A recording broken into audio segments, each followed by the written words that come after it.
अस्सलाम वालेकुम। जैसे मैंने आपको कल बताया था कि न्यूरोफाइमेटोसिस क्या है, और मैंने आप लोगों की सबकी एक मिथ क्लियर की थी। बहुत लोगों की, जैसे बहुत लोगों की मिथ होती हैं न्यूरोफाइमेटोसिस पर, कि वो जिस तरह अगर बहुत लोगों को ऐसा लगता है कि न्यूरोफाइमेटोसिस पे हाथ लगाने से पड़ता है। सबसे पहले मैंने आपकी ये मिथ क्लियर की थी। आज मैं आपको ये बताऊंगी कि 80% जो लोग होते हैं चिल्ड्रंस, 80% जो मेजॉरिटी लोग होते हैं, 80% कुछ लोगों को न्यूरोफाइमेटोसिस में हेयर लॉस प्रॉब्लम होती है, उनके बाल गिरते हैं।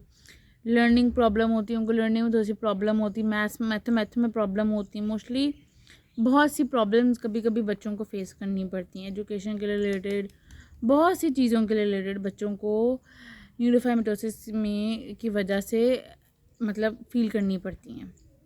Thank you. दूसरा सबसे बड़ा मेथड होता है, दूसरा सबसे बड़ी प्रॉब्लम जो न्यूरोफाइब्रोसिस के बच्चों को फेस करनी पड़ती हैं, बड़ों को कम फेस करनी पड़ती हैं, मगर जिनको छोटे छोटे होता वक्त से होता है, जिनको उनके बचपन से न्यूरोफाइब्रोसिस होता है, उनको जो प्रॉब्लम फेस करनी पड़ती हैं, मेरे नज़रिए से उन लोगों को थोड़ी सी ज़्यादा करनी पड़ती हैं। तो न्यूरोफाइमेटोसिस के बच्चों को प्रॉब्लम सबसे पहले तो हमारा जो बेस होती है बच्चों की, वो स्कूल्स होते हैं, मतलब स्कूल लाइफ होती है। स्कूल लाइफ के बाद ही school life, academy life, college life, university life ये बाद में आती है। तो चलिए बेसिक स्कूल्स होता है। तो जो स्कूल में बच्चों को प्रॉब्लम फेस करनी पड़ती हैं, उन बच्चों को जब बच्चों से दोस्ती करते हुए प्रॉब्लम होती है, उनको फ्रेंड्स बनाने में बहुत प्रॉब्लम शुरू होती है। मतलब क्योंकि कुछ लोग, उनके जो स्पॉट्स होते हैं, जाने होते हैं, उनकी वजह से उनके फ्रेंड्स नहीं बनते। मगर हमारी दुनिया में अगर 100% लोग हैं तो 90% लोग जो हैं वो नहीं बनते, मगर 10% मेजॉरिटी लोग जो उनके दोस्त बनते हैं। मैं ऐसे बहुत से लोगों को जानती हूँ जो उन लोगों के दोस्त बनते हैं जिनको न्यूरोफाइमेटोसिस होता है।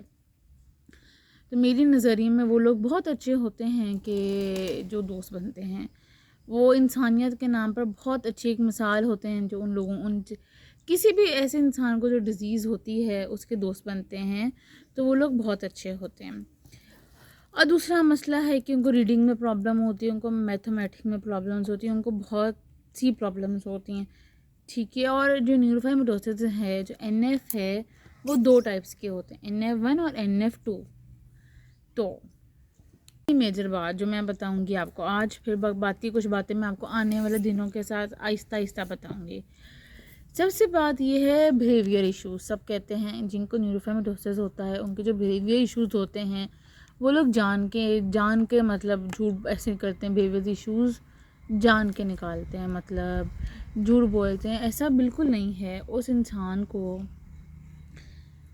उस इंसान की मेंटली कंडीशन नहीं जानते। आपको जानना पड़ता है, आपको थोड़ा बहुत उस इंसान को समझना होता है, क्योंकि वो नर्व से रिलेटेड है। तो नर्व आपके ब्रेन को होती है, आपकी बॉडी को कुछ वेन्स हैं जो आपके नर्व से कनेक्ट होती हैं। तो मोस्टली जो बिहेवियर इश्यूज बच्चों को होते हैं, वो सबसे पहले ये होते हैं फ्रेंड्स की वजह से। मतलब उनके जब फ्रेंड्स नहीं बनते, फैमिली वजह से, मतलब फ्रेंड्स नहीं बनते, उनको वो नहीं होता, वो किसी से अपने दिल की बात नहीं शेयर कर सकते, अपनी फीलिंग्स नहीं शेयर कर सकते। ऐसे बहुत बच्चे होते हैं, तो उनकी वजह से बिहेवियर इश्यूज़ होते हैं। मतलब अगर आप स्कूल, किसी भी जगह में आपको अगर बुली किया, नॉर्मल इंसान को भी अगर बुली किया जाए, अगर हम उनको बुलिंग करते हैं, तो वो इंसान भी थोड़ा सा अपना कॉन्फिडेंस खो देता है। मगर जिनको ऑलरेडी कोई प्रॉब्लम होती है और उन लोगों को अगर हम बुली करें, तो इंसान फिर कॉन्फिडेंस पूरा लो हो जाता है। और फिर अगर हम किसी, जैसे न्यूरोफाइमेटोसिस की मैं बात करूँ, उनमें से किसी पेशेंट को अगर हम बुली करें, तो उनके बुली बिहेवियर इश्यूज़ और कुछ मैटर्स और होते हैं, फैमिली प्रॉब्लम्स हो जाए, तो उन चिल्ड्रंस को, पेशेंट्स को न्यूरोफाइमेटोसिस वाले बिहेवियर इश्यूज़ होते हैं। मोस्टली केसेस में नहीं होते, मतलब मोस्टली केसेस में होते हैं।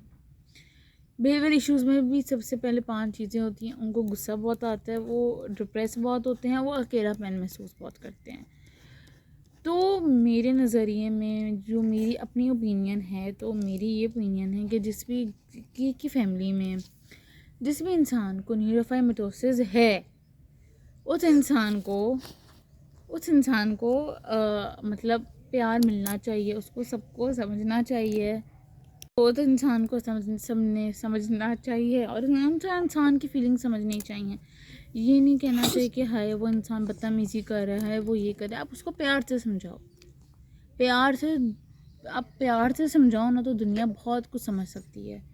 प्यार से बहुत चीज़ें बदल सकती हैं। तो प्यार से अगर उस इंसान को समझाओ ना तो डेफिनेटली मेरी ये बात है, वो इंसान प्यार से वो समझेगा, गुस्से से नहीं, प्यार से।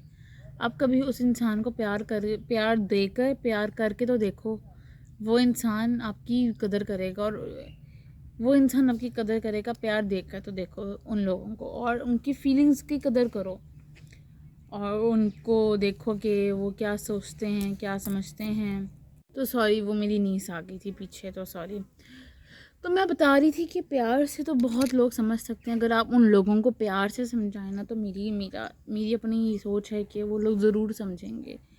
हर चीज़ डांट के मार के नहीं समझाई जाती, आप उनको प्यार से समझाओ तो वो समझेंगे, तो बिहेवियर इश्यूज़ ही नहीं आएंगे। अगर आप एक इंसान को प्रॉब्लम है, न्यूरोफाइमेटोसिस है, अगर हम उनको प्यार से समझाएं ना तो कोई भी बिहेवियर इश्यूज़ नहीं आएंगे। अब जाहिर सी बात, एक उसको डिजीज़ न्यूरोफाइमेटोसिस है, उसकी वजह से उसको और भी प्रॉब्लम्स होती हैं उसकी, मतलब कुछ पेशेंट्स होते हैं उनको उसकी वजह से मंथली होती रहती हैं। कुछ लोग होते हैं जिनकी कमर बेंड होती, मतलब जिनकी बोन्स में इशू हो जाता है, जिनकी वजह से उनकी बोन्स बेंड हो रही होती हैं, तो उनको न्यूरोफाइमेटोसिस होते हैं। उनकी किसी पेशेंट्स को ये भी होता है।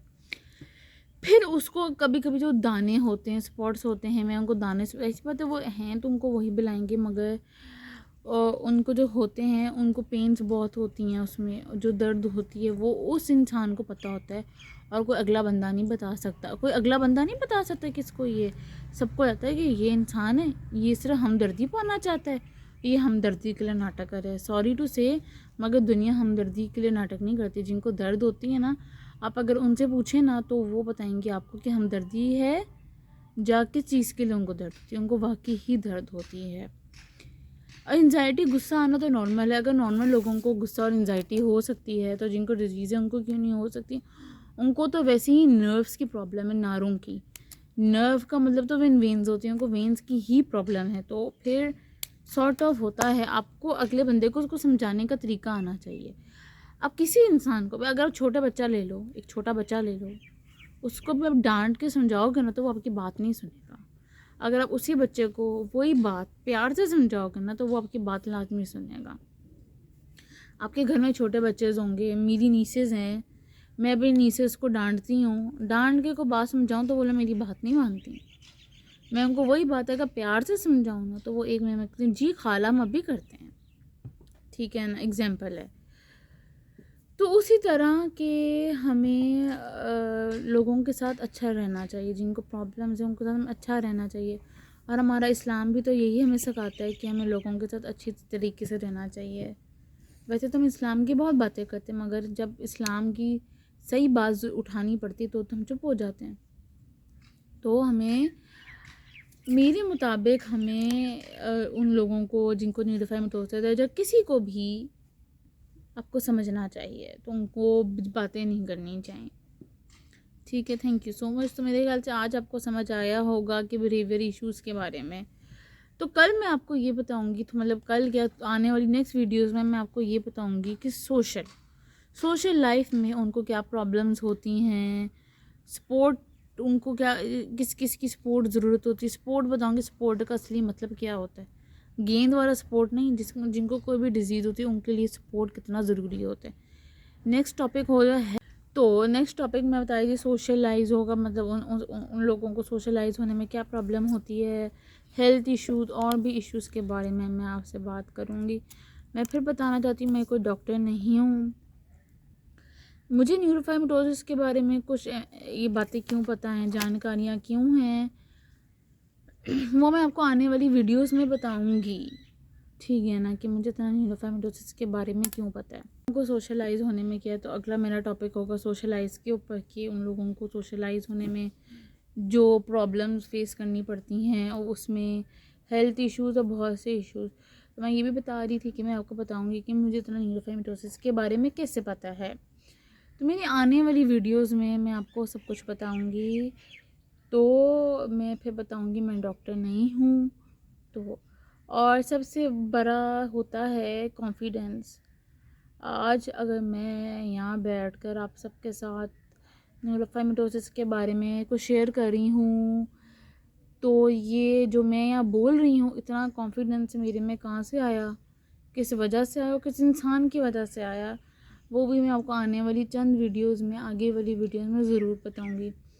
कॉन्फिडेंस के ऊपर मैं आपको पूरा एक वीडियो बना कर बताऊँगी कि कॉन्फिडेंस बहुत ज़रूरी होता है। और NF1 के बारे में मैं आपको और सी बातें बताऊँगी कि ये क्या होता है, इनकी वजह से कभी कभी पेशेंट्स को दर्दें भी होती हैं। वो छोटे छोटे स्पॉट्स होते हैं, जैसे कॉफ़ी टाइप नहीं होते, उनके कॉफ़ी टाइप स्पॉट्स फेस पर, हाथों पर, पाँव पर निकलते हैं। फिर उनको दाने निकलते हैं। वो कुछ सॉफ्ट होते हैं, कुछ हार्ड्स होते हैं, कुछ बहुत छोटे होते हैं, कुछ बहुत बड़े होते हैं। मुख्तलिफ तरह के उनको दाने होते हैं। तो thanks for watching me. Good bye. अल्लाह हाफिज़।